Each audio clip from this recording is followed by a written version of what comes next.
Hello friends, and welcome to the Hanged Man in the Moon. If this is your first time here, welcome. Thank you for coming. I'm pleased to meet you. If you've been here before, thank you for returning. I'm truly honored. Friends, if you are a returning visitor, you know that this is my response video. This video responds to a larger spread that I record earlier in the week, and I've already done that video. And just in case you have not seen that video, I highly recommend you go and watch that video first so you understand better why I'm reading these cards in the way that I'm reading, because the question that I ask every week for this video is, what was the central message from that previous spread? And that previous spread these days is a spread based on the Lenormand system.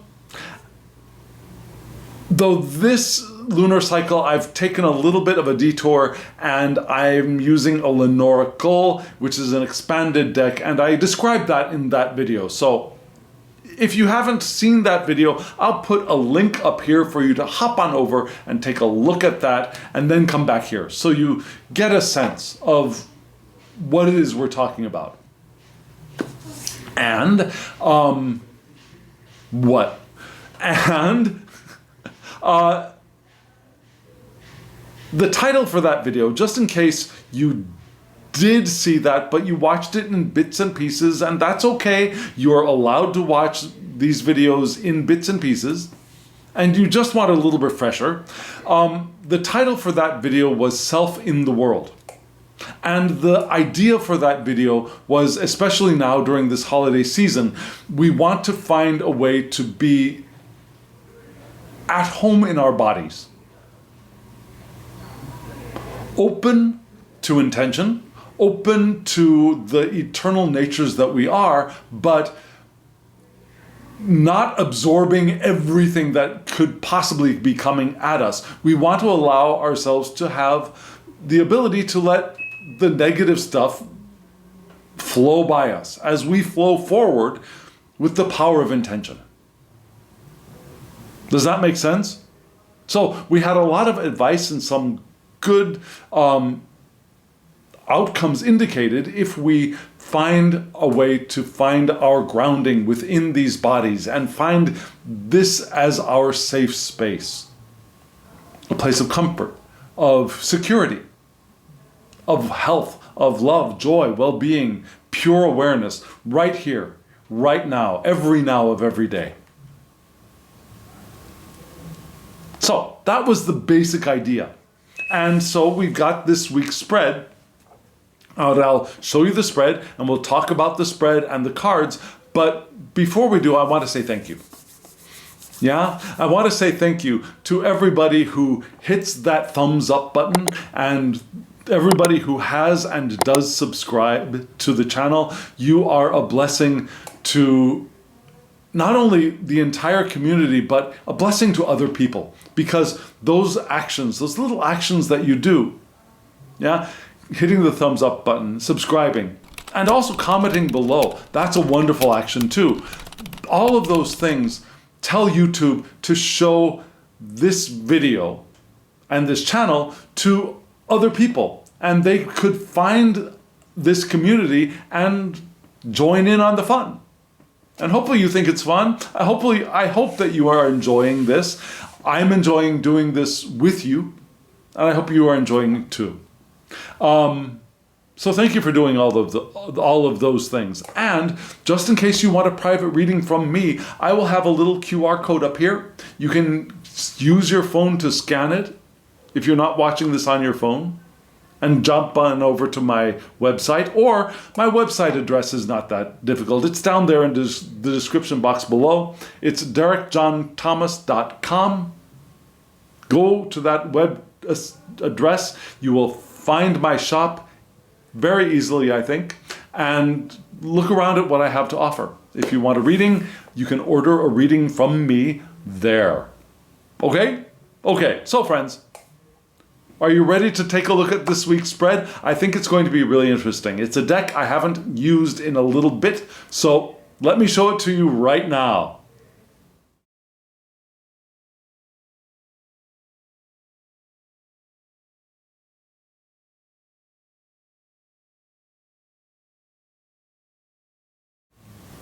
Friends, what do you think of those cards? Now, I know the images on the tarot cards are a little difficult to see, right? This is my version of C.C. Zane's tarot deck for the Brotherhood of Light. And my version was printed, I think, around the time that I was born, which is the reason why I got this deck in the first place, was because I wanted a deck that was printed around the time of my birth, and I thought this would be a great gift to myself, yeah, my birth deck. But it was through this deck, so I got this deck, and I tried to figure out what the heck it was, what is this deck about? And it was through researching that I found the Tarot of the Holy Light by the brilliant Christine Payne-Towler, and it's through that deck that I really got myself ready to read this deck. Yeah, and there's a more modern version called the Egyptian Tarot, which has color. It's basically the same images recolored, and these decks are also based on an older deck that I also have a reprinting of. So there's a little tradition of these decks, of these Egyptian style decks that are really intriguing and are part of the Continental Tarot system. Yeah, so that's what this is. This is one of my Continental Tarot system responses to the Lenormand spread. And it's the three tarot cards that you saw are in a positional spread. Yeah, the card on the left is the significance, the main idea, the first answer to the question, what is the central message of this week's Lenormand spread?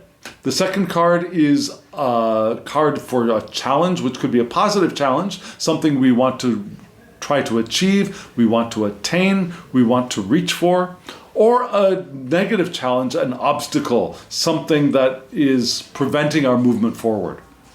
And then the third card is advice. That makes sense, right? And then you saw an oracle deck full of color right beneath those three tarot deck cards, right? 3 tarot cards, 1 deck.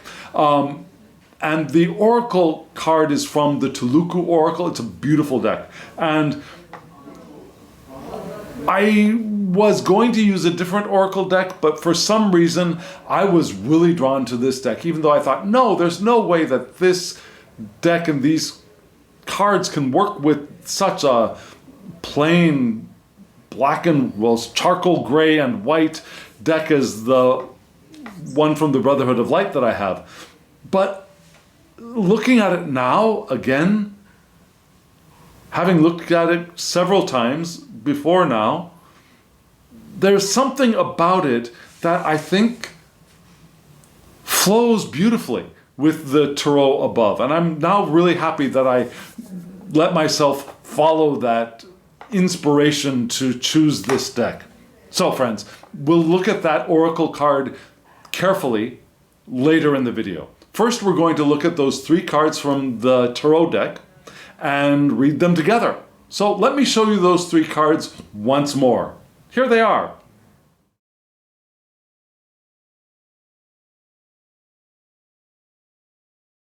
Friends, buckle up. Because even though these 3 cards look fairly stark, they are packed with information. So, get ready. And we start off, we had from the left to the right, the 2 of Wands, which is the significant answer, right? The challenge was the 3 of Cups, 2-3, interesting. And then the advice was the Knight of Wands, which is interesting for a couple of reasons. One of them being that the advice from the larger spread, I had 3 tarot cards below the Lenormand, right?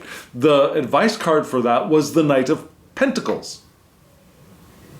Interesting, yes? So, yeah, here we go. We're going to start off with the 2 of Wands. Let me show it to you. I don't know how well you can see this card because the image is pretty faint and the light is a little dark in this room because that's the way the weather is. But you see this is the 2 of Wands, I hope. And the Two of Wands is Leo in Aries.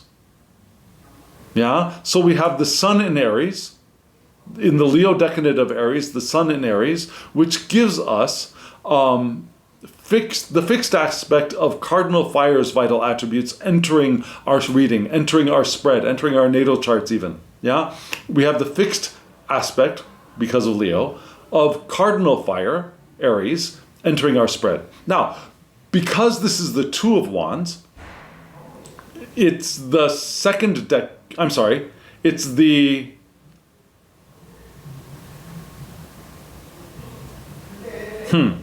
okay. Just a second, I'm having a little bit of a brain. No, yes, it is. It is the second decadent of Aries, which gives us a complement. And the complement is Mars in Taurus. Remember that. That will be on a test. No, remember that because that will come up again a little bit later. So we've got the Venus decadent of Aries, Venus Aries with the Sun. We also have Mars, which is domiciled in Aries, in Taurus, where it's Aries' next door neighbor, right? So you also see a stellar constellation behind the wands, right? This constellation is Aradnus. And Aradnus is a river god. It's the name of the river where Helios, the son of Phaeton, was thrown, or maybe Helios jumped into the water after being knocked down from Helios' chariot by Zeus with a lightning bolt. I'm sorry, just a second. I said that a little wrong. Yeah, so Helios has this chariot. Helios' son was in the chariot, decided to take his father's car out for a joyride, right? Helios' son Phaeton was in the chariot, and Zeus got pissed off and shot the chariot with a lightning bolt, which either caused Phaeton to be thrown into the river, or Phaeton jumped into the river because the chariot was on fire, and died in this river, Aradnus, which is also a river god. Yeah, so we've got that idea of maybe we might want to be careful of our choices. Yeah, our passion and our inspiration might be putting us into a dangerous situation. We want to be careful of the power of the sun, because we got the sun in Aries, right? We want to be careful of the power of the sun here. Now, the Two of Wands for CC Zane is a business depending on scientific methods, maybe. Watching our interests with vigilance. So we want to be careful about what we're doing in the world. We want to be vigilant. Obstacles can be resolved through analysis, according to CC Zane. We want to also prevent misunderstandings with analysis as well. So we want to be careful about how we're thinking about things, and our analysis can help solve problems and prevent problems. We might get esteem from our coworkers. We might enjoy the work that we're doing in the world. We might get a little bit of elevation from the work that we're doing in the world. Yeah, we might, again, find success. Learning could also help us here. Yeah, learning can help us with our work. And being willing to go out and explore new things and try new things will be helpful too. But carefully, right? We don't want to jump into our father's hot rod and go off on our joyride, because that'll get us into trouble. But we want to be willing to try new things and bring order into our personal habits. We want to bring order as we try new things, having checked out what we're trying out first, and thinking about things carefully. And doing that will help us to move more smoothly through the world, doing the work that we want to do. Again, not going off and doing something crazy, but doing the work we want to do, and we will find success doing that. And there was a lot of that discernment being called for in the spread earlier this week with the Lenormand spread, right? You remember that? Yeah, that discernment being called for. Yeah, so that fixed aspect of the generosity of Leo in Aries, who wants to go off and do something wild and fun and crazy and all these different things. Leo brings a little bit of grounding to Aries. And remember, grounding was a major part of the earlier spread of this week. Now the next card is what? The next card is the Three of Cups. Let me get that card for you right now. The Three of Cups. Wonderful basic 3 cups here. And the Three of Cups points to the Pisces decade of Cancer. Yeah, so we have, depending on how you read these planets, for me it indicates Jupiter in Cancer. For other people it could be Pluto in Cancer, but for me it's, I'm sorry, not Pluto, Neptune. It could be Neptune in Cancer, but for me it's Jupiter in Cancer. Yeah, that's how I read it. I focus on the 7 traditional lights, which are what? The Sun, the Moon, Mercury, Venus, Mars, Jupiter, Saturn, right? Neptune, Uranus, Pluto, they can go off and play on their own, yeah? So I focus on Jupiter. So this is Jupiter in Cancer. And because this is Jupiter in Cancer, it's the 3rd decade of Cancer, which gives us an exaltation. Hold on to your horses. What is that exaltation? Well, the planet is the moon, because Cancer is the moon. And the moon is exalted in Taurus. So we've got both right now, Mars and the moon in Taurus. We've got the fiery energy, the power of Mars, and the watery energy, the depth of the moon, the cycles of the moon in Taurus. But we've got Taurus emphasized in these sidecar zodiacal attributes to these cards. Yeah, but we still have the mutable aspect of cardinal water's vital attributes entering our reading here. Remember, we had the fixed aspect of cardinal fire. Now we have the mutable aspect of cardinal water as the challenge. So is this a positive challenge or is it a negative challenge? We'll get to that in a second. The constellation you see here is Argo. And now Argo, do you recall Jason and the Argonauts? Argo, yeah, the ones who rowed the ship Argo, the Argonauts. So Argo was the ship that was commissioned by King Pelas of Iolcus. I'm sorry, I've forgotten the name of the island, but Iolcus. I'm sorry. Okay, so the King Pelas, who asked Jason to go out and get the Golden Fleece, which is a symbol of royal power, right? So he asks Jason to go out and get the Golden Fleece for him, assuming that Jason would probably fail. But if he doesn't fail, he would come back and he would hand over the crown to Jason. So Jason goes on this journey on the ship Argo. So this is the thing that carries us through the various adventures and misadventures of our journey. Now the Three of Cups is what? Okay, so just a moment. So we had one constellation where the chariot, the vehicle that we take,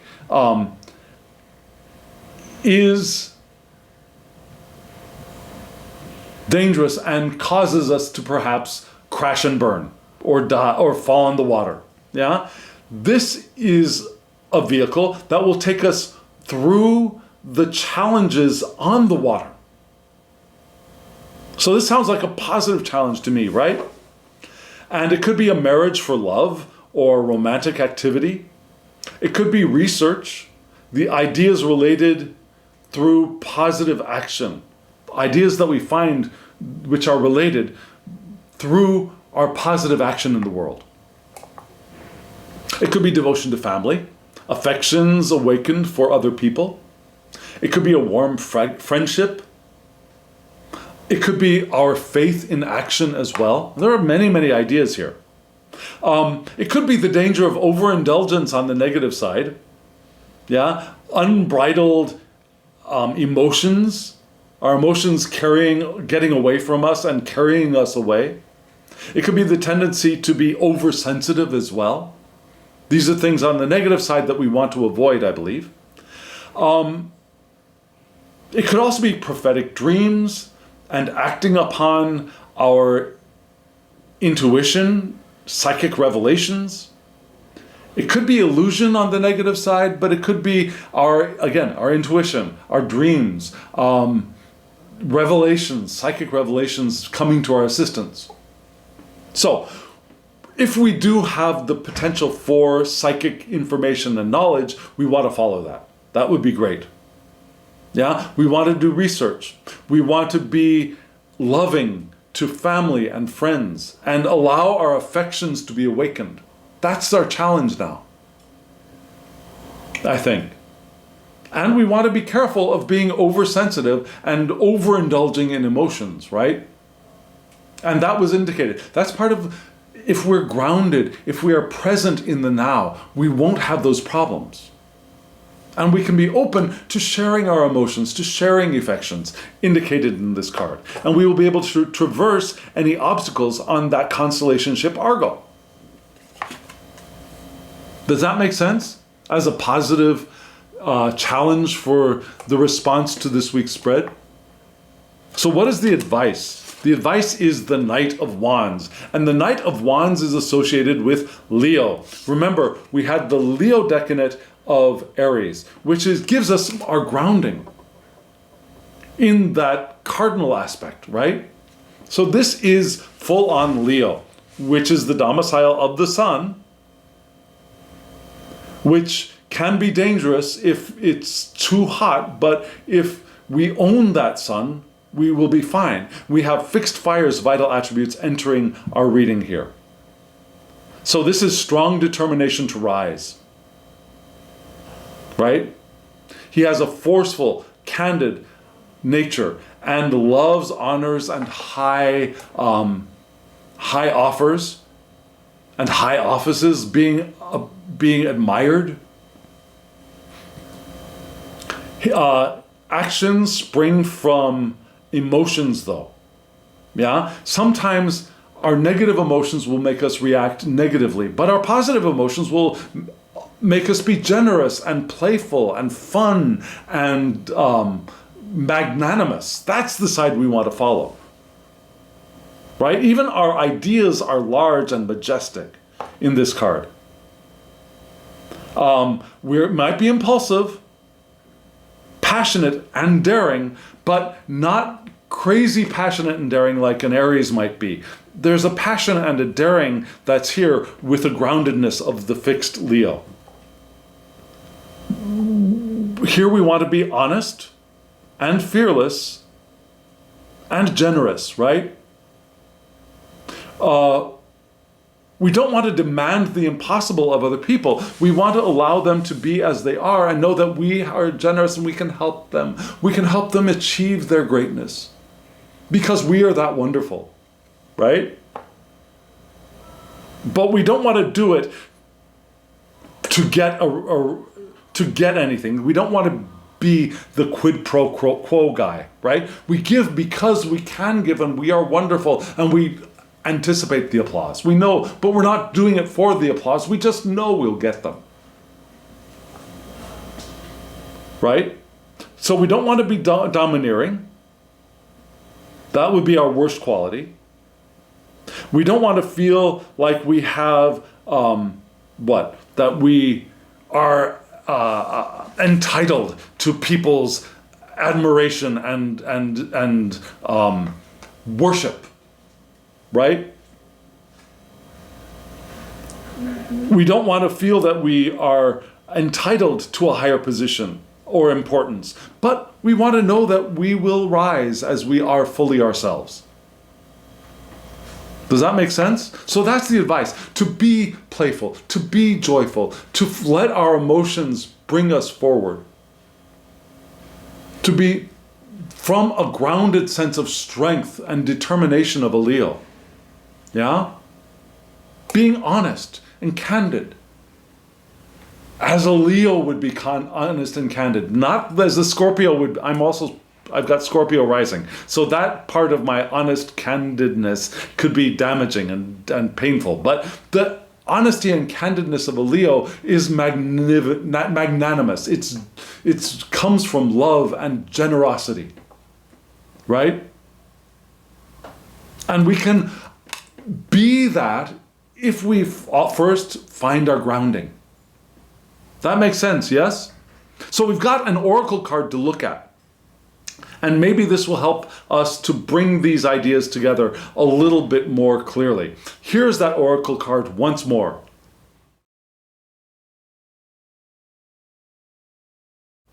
That is a beautiful card, isn't it? Do you agree? I think so. I think the whole deck is beautiful. There will be a link in the description box below so that you can get this deck. Now, I didn't say this before, but the deck I have is way out of print.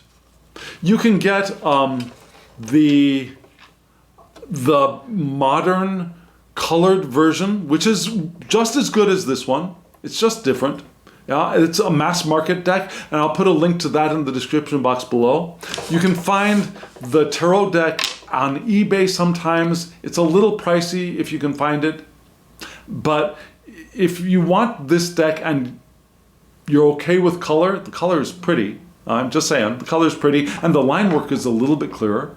I'll have a link to Amazon for the Egyptian tarot in the description box below. But again, here we are with the Oracle deck, and look at the backs of this deck too. The backs are just gorgeous. Just love them. The Wolf Eagle Goddess. Yeah, you see the goddess there with the wolf head and the eagle, right? Yeah, the wolf head is above. We see the eagle wings around the head of the goddess.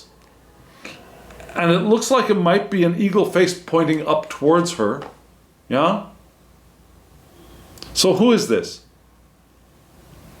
This is a powerful goddess, free-natured, feminine, alignment with our instincts, guided by intuition, and having the ability to protect family and friends. Kind of like a Leo. Yeah, I think this is the female goddess version of a Leo, right? Powerful, free-natured, aligned with our instincts, guided by intuition, protecting our tribe, our family, our friends. She has the widest perspective to take in the full picture. She can see widely, clearly, with depth. And her contribution to her community is highlighted. Yeah? She helps the people around her, like a Leo. Now, imagine if you were to combine a Leo and a Scorpio and take the best attributes of both. That's kind of what I'm getting here. Yeah? Cooperation and harmony with other people, engaging in our calling, our life's calling, going forth without hiding, having the courage to go forth, to help those around us, to protect those around us, being able to rise above and see the full picture, see broadly, clearly, with depth and breadth, so that we can get more accurate information in. Remember, we wanted to get good information with the Three of Cups as well. Also, we wanted to get information with the Two of Wands. And we're able to take that information in and use it to do the work, to serve, to to also inform our intuition. That intuition that we have doesn't come from nothing, right? It is informed by the experiences we have in the world, by the information we receive from living in these beautiful bodies that are inhabiting these worlds that we live in. Yes? So that is, I think, the advice here is to be the wolf eagle goddess.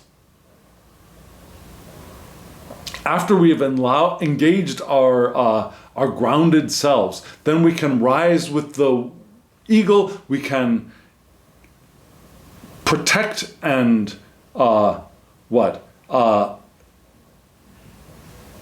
preserve our tribe, our family, our friends.